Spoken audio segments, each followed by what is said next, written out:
সকালবেলা হাতে সময় খুব কম অথচ পুষ্টিকর কিছু খেতে চান, তাহলে একদম ঝটপট করে বানিয়ে ফেলুন আজকের এই ব্রেকফাস্টের রেসিপিটি। আমি বাজি ধরে বলতে পারি, পালং শাক দিয়ে এত টেস্টি কিছু বানানো যায় এটা আমি আগে কখনো ভাবিনি। আজকের এই নাস্তাটা খাওয়ার পর আপনার পরিবারের সবাই কিন্তু পালং শাকের প্রেমে পড়ে যাবে। বিশ্বাস হচ্ছে না? তাহলে নিজেরাই দেখে নিন। পালং শাকের এই নাস্তা যা শরীরে শক্তি দেবে আর মনে দেবে প্রশান্তি। আপনার বাড়িতে কি এমন কেউ আছে যে শাকের নাম শুনলে মুখ ঘুরিয়ে নেয়? বিশেষ করে বাচ্চারা।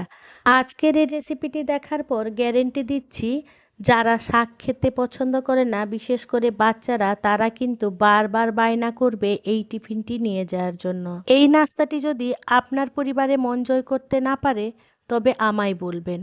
চলুন দেরি না করে দেখে নিই কী করে মাত্র 10 মিনিটে এই ম্যাজিক রেসিপিটি তৈরি করা যায়। নমস্কার বন্ধুরা, ইজি কুক চ্যানেলে আপনাদের সবাইকে স্বাগত জানাই। চলুন শুরু করছি। এই দারুণ স্বাদের হেলদি নাস্তাটা তৈরি করার জন্য আমাদের প্রথম যে প্রধান উপকরণ লাগবে সেটা হচ্ছে পালং শাক। যারা আমার রেগুলার ভিডিও দেখেন তারা অবশ্যই জানেন আমার একটা ছোট্ট ছাদ বাগান আছে। সেখান থেকে দেখুন এরকম কচি কচি নরম নরম পালং শাকগুলো আমি তুলে নেব। পালং শাকের পরিমাণটা আপনারা বাজার থেকে 1 আঁটি মতন যদি কিনে আনেন, তাতেই তৈরি হয়ে যাবে এই হেলদি নাস্তাটা। দেখুন পালং শাকগুলোকে নিয়ে চলে এসেছি। আমি এবারে পালং শাকগুলোকে বেশ ভালো করে বেছে নেব। শাকগুলো বেছে নেওয়ার পর জল পাল্টে পাল্টে বেশ ভালো করে পরিষ্কার করে ধুয়ে নেব। ধুয়ে একদম ডাইরেক্ট কড়াইতে দিয়ে দেবো। এই রেসিপিটি বানানোর জন্য পালং শাকের কোনো কাটার দরকারই পড়বে না। দেখুন কড়াইতে শাকগুলো নিয়ে নিয়েছি। এবারে এখানে দিয়ে দেবো প্রায় 1.5 থেকে 2 কাপের মতন জল। অর্থাৎ আমাদের পালং শাকটাকে জাস্ট একটু গরম জলে ভাপিয়ে নিতে হবে। এই রেসিপিটি বানানোর জন্য পালং শাকটা খুব বেশি সেদ্ধ করার দরকার নেই। জাস্ট শাকের কালার চেঞ্জ হওয়া পর্যন্ত আমাদের ভাপিয়ে নিতে হবে। এখানে অবশ্য গ্যাসের ফ্লেম একেবারে হাইতে করে পালং শাকগুলোকে উল্টে পাল্টে গরম জলের মধ্যে দিয়ে দেবো আর দিয়ে বেশ ভালো করে ভাপিয়ে নেব। দেখুন ঠিক এই রকম কালার চেঞ্জ হয়ে গেলে পালং শাকগুলো আমাদের কিন্তু রেডি হয়ে যাবে। দেখুন পালং শাকগুলো প্রায় 2 থেকে 3 মিনিটের মধ্যেই ভাপানো হয়ে যাবে। দেখবেন যখন এই রকম পালং শাকের কালার চেঞ্জ হয়ে গেছে, তখন কিন্তু পালং শাকগুলো একেবারে রেডি হয়ে গেছে। তখন আমরা পালং শাকগুলোকে তুলে নেব আর সঙ্গে সঙ্গে ঠান্ডা জলে দিয়ে দেবো। আপনারা চাইলে বরফ জলেও দিয়ে দিতে পারেন বা এমনি নর্মাল জলেও দেবেন, তবে জলটা পাল্টে নেবেন। এইভাবে দিলে পালং শাকের কালারটা যেমন সুন্দর থাকবে, এমনি নাস্তাগুলোও দেখতে ভীষণ ভালো লাগবে।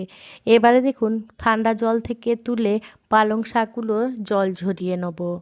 একটা ঝুড়িতে রেখে দিয়েছি যাতে এক্সট্রা জলগুলো বেরিয়ে যায়। এবারে একটা মিক্সিং জারের মধ্যে পালং শাকগুলো নিয়ে নেব আর একটা ফাইন পেস্ট বানিয়ে নেব। এই পালং শাকের সাথে অন্য কোনো উপকরণ দেওয়ার দরকার নেই। দেখুন শুধু এরকম পেস্ট করে নিলেই হবে। এবারে এটাকে সাইডে রেখে দিলাম। এবারে একটা মিক্সিং জারের মধ্যে বাটিতে করে 2 বাটি মতন সুজি আমি নিয়ে নিয়েছি। আপনারা নাস্তাটা যে পরিমাণ বানাবেন সেই রকম পরিমাণে সুজিটা বাড়িয়ে বা কমিয়ে নিতে পারেন। এবারে 2 বাটি সুজি দেয়া হয়ে গেলে সুজিটাকে জাস্ট একটু গুঁড়ো করে নেব। খুব বেশি গুঁড়ো করার দরকার নেই, একেবারে মিহি। জাস্ট কয়েকবার ঘুরিয়ে নিলেই হয়ে যাবে। এবারে এই সুজির গুঁড়োটাকে আমি একটা মিক্সিং বোলের মধ্যে ঢেলে দিয়েছি। এবারে এই সুজির মধ্যে দিয়ে দেবো পালং শাকের পেস্টটা। পালং শাকের পেস্টটা দিয়ে দিলাম। এবারে দিয়ে দেবো দই। আমি এখানে 1 বাটি মতন দই দিয়েছি। যে বাটির মাপে আমি সুজি নিয়েছিলাম সেই বাটি থেকে 1 বাটির কম আমি দই দিয়েছি, অর্থাৎ 2 বাটি সুজি দিয়েছি আর 1 বাটি দই দিয়েছি। এবারে সমস্ত উপকরণগুলোকে বেশ ভালো করে নাড়াচাড়া করে একটু মিশিয়ে নেব। এবারে দিয়ে দেবো স্বাদ মতো নুন। আর যেহেতু বাচ্চাদের টিফিন তাই একটু মিষ্টি মিষ্টি ভালো লাগবে, তাই এখানে আমি চিনি দিয়েছি। আপনারা চাইলে চিনিটা স্কিপ করতে পারেন। আপনারা যদি ডায়েট করেন তাহলে অবশ্যই চিনিটা স্কিপ করে দেবেন। এবারে দইয়ের বাটিটা ধুয়ে 1 বাটি মতন জল দিয়ে দিলাম। দিয়ে সমস্ত উপকরণ বেশ ভালো করে নাড়াচাড়া করে মিশিয়ে নেব। আর ব্যাটারটা আমাদের কীরকম হবে সেটা আমিও দেখিয়ে দেবো। সাথে থাকুন, দেখতে থাকুন।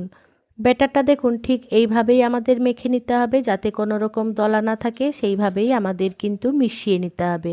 দেখুন ঠিক এইভাবে মাখানো হয়ে গেলে এবারে ঢাকা চাপা দিয়ে রেস্টে রেখে দেবো কিছুক্ষণের জন্য। যেহেতু সুজিটা গুঁড়ো করে নিয়েছি তাই বেশি টাইম লাগবে না।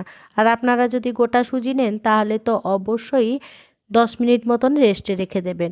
আমি কয়েক মিনিট পর ফিরে এলাম। দেখুন আমাদের সুন্দরভাবে সুজিটা বেশ ভালো করে ভিজে গেছে। এবারে আবারও একটু নাড়াচাড়া করে মিশিয়ে নেব। এই ব্যাটারটা দেখুন ঠিক এইভাবেই আমাদের করে নিতে হবে। খুব বেশি শক্তও না, আবার খুব বেশি পাতলাও না। এবারে দিয়ে দেবো বেকিং সোডা। আমি হাফ চামচের মতন দিয়ে দিলাম। আর সামান্য একটু জল দিয়ে বেকিং সোডাটাকে অ্যাক্টিভেট করে নেব। আপনাদের হাতের কাছে যদি ইনো থাকে তাহলে আপনারা সেটাও দিয়ে দিতে পারেন। এবারে সমস্ত উপকরণ বেশ ভালো করে নাড়াচাড়া করে মিশিয়ে নেব। বেকিং সোডাটা অবশ্যই রান্না করার ঠিক আগের মুহূর্তেই দেবেন। আগের থেকে একসাথে দিয়ে ভিজিয়ে রাখবেন না, তাহলে নাস্তাটা খেতে মোটেও ভালো লাগবে না। এবারে রান্নার জন্য গ্যাসের কাছে চলে এসেছি। গ্যাসে একটা তাওয়া বসিয়ে দিয়েছি। তাওয়াটা গরম হয়ে গেলে অল্প একটু প্রথমেই তেল দিয়ে দেবো। পরে কিন্তু আমাদের এতটা তেল লাগবে না, তাই অল্প একটু তেল দিয়ে দিলাম। তেল ব্রাশ করে নেব। এবারে নাস্তাটা একটা হাতার সাহায্যে আপনারা যেমন সাইজ পছন্দ করেন সেইভাবে বড় ছোট বানিয়ে নেবেন। যেহেতু আমি এখানে বাচ্চাদের স্কুলের টিফিন বানাচ্ছি তাই ছোট ছোট করে দিচ্ছি। ছোট ছোট করে বানিয়ে দিলে কি ওদের বেশ মজা লাগবে খেতে, তাই আমি ছোট ছোট করে বানিয়ে নিচ্ছি। আমার এই রেসিপিটি যদি কোনো নতুন বন্ধু ইউটিউব থেকে দেখে থাকেন তাহলে আমার এই ক্ষুদ্র চ্যানেলটিকে সাবস্ক্রাইব করে আমার পাশে থাকার জন্য অনুরোধ করছি। আর পাশে থাকা বেল আইকনটি অবশ্যই প্রেস করে রাখবেন। যখন আমি নিত্য নতুন কোনো রেসিপি দেবো সবার আগে খুব সহজেই নোটিফিকেশান আপনাদের কাছে পৌঁছে যাবে। কথা বলতে বলতে দেখুন সমস্ত ব্যাটারগুলো যতগুলো তাওয়াতে ধরবে দিয়ে দিয়েছি। যেহেতু প্রথম বেচে ভাজছি তাই উপর থেকে সামান্য একটু একটু তেল ছড়িয়ে দিলাম। আর এক পিঠ হয়ে গেলে আরেক পিঠ উল্টে নেব। দিয়ে উল্টে পাল্টে নাস্তাগুলোকে বেশ ভালো করে ভাজা করে নেব। টিফিন বক্স যখন বাচ্চা খুলবে তখন দেখবেন পাশের বন্ধুটাও এই টিফিনের কালার দেখে তারাও কিন্তু লোভ দেবে। আচ্ছা বন্ধুরা, বলে ফেলুন তো আপনাদের এই কালারটা কেমন লাগছে। আর এই টিফিনটা বানানোর সময় এখানে কিন্তু গ্যাসের ফ্লেম একেবারে লো টু মিডিয়াম আঁচে রাখবেন। এবারে সমস্ত নাস্তাগুলো আমার এক পিঠ হয়ে গেলে আরেক পিঠ উল্টে দিয়ে উল্টে পাল্টে বেশ ভালো করে ভাজা করে নেব। এবারে দেখুন রেডি হয়ে গেল দারুণ পুষ্টিকর হেলদি নাস্তা। এটা আপনি সকালবেলা কিংবা সন্ধেবেলা বা ডিনারে আপনি পরিবেশন করতে পারেন। আপনাদের কাছে অনুরোধ রইল শীতকাল থাকতে থাকতে টাটকা তাজা পালং শাক দিয়ে এই দারুণ হেলদি সুস্বাদু নাস্তাটা বানিয়ে ফেলার। দেখুন কতটা সুন্দর আর কতটা লোভনীয় হয়েছে। এইভাবে গরম গরম আপনি পরিবেশন করতে পারেন। এই একই পদ্ধতি অবলম্বন করে আমি সমস্ত নাস্তাগুলো রেডি করে নিয়েছিলাম। বন্ধুরা, আশা করছি আজকের এই পুষ্টিকর এবং মুখরোচক পালং শাকের নাস্তাটি আপনাদের সবার ভীষণ পছন্দ হয়েছে। দেখলেন তো স্বাস্থ্যকর খাবারও কতটা সুস্বাদু হতে পারে। এবার আপনার পালা। এই রেসিপিটি বাড়িতে বানান এবং আপনাদের পরিবারের সদস্যদের সেই চ্যালেঞ্জের কথা মনে করিয়ে দিন। তারা যদি পছন্দ করেন তবে অবশ্যই আমাকে কমেন্ট বক্সে জানিয়ে যাবেন। আজকের রেসিপিটি যদি কোনো অংশে আপনাদের একটুও ভালো লেগে থাকে তাহলে ছোট্ট একটা লাইক করে দেবেন। আপনাদের এই ছোট্ট ছোট্ট লাইক আমাকে অনেক ইন্সপায়ার করে নিত্য নতুন রেসিপি বানানোর জন্য।